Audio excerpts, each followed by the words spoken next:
നമ്മൾ പലപ്പോഴും എന്തെങ്കിലുമൊക്കെ കാര്യത്തിന് നെഗറ്റീവായിട്ട് ചിന്തിക്കുന്നവരായിരിക്കും അല്ലേ?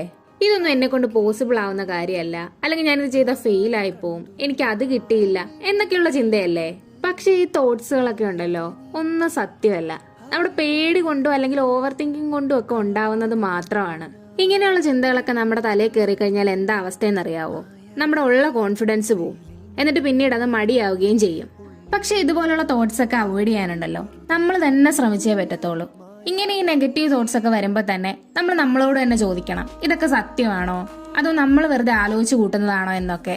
ഇങ്ങനെ നെഗറ്റീവായി ചിന്തിച്ച് മടിയാക്കുന്നതിന് പകരം ഉണ്ടല്ലോ, നിങ്ങൾ ഇങ്ങനെ ചിന്തിക്കണം, എന്നെ കൊണ്ട് ഇത് പറ്റും, അല്ലെങ്കിൽ ഞാൻ ട്രൈ ചെയ്താൽ ഇത് സക്സസ് ആവും, പെർഫെക്റ്റ് ആവാൻ വേണ്ടിയിട്ടല്ലല്ലോ, ഞാൻ കുറച്ചുകൂടെ ബെറ്റർ ആക്കിയേ പോരെ എന്നൊക്കെ പറഞ്ഞ് നിങ്ങളുടെ മനസ്സിനെ നിങ്ങൾ ട്രെയിൻ ചെയ്യിക്കണം. നിങ്ങൾ ശ്രദ്ധിച്ചിട്ടുണ്ടോ, ഈ നെഗറ്റീവ് തോട്ട്സ് ഒക്കെ ഉണ്ടല്ലോ നമുക്ക് ഓട്ടോമാറ്റിക് ആയിട്ട് എപ്പോഴും വരുന്നതാണ്.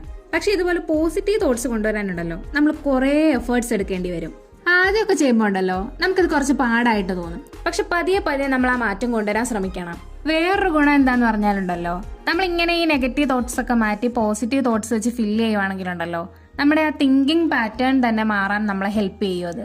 അതുകൊണ്ട് ഈ നെഗറ്റീവ് തോട്ട്സ് ഒക്കെ കുറച്ച് നമ്മൾ കുറച്ച് പോസിറ്റീവായി ചിന്തിക്കാൻ ശ്രമിക്കണം. അപ്പൊ എല്ലാം പറഞ്ഞ പോലെ എല്ലാവരും പോസിറ്റീവായിട്ടൊക്കെ ഇരിക്കും. നമുക്ക് നാളെ ഡേ 11 ആയിട്ട് കാണാം.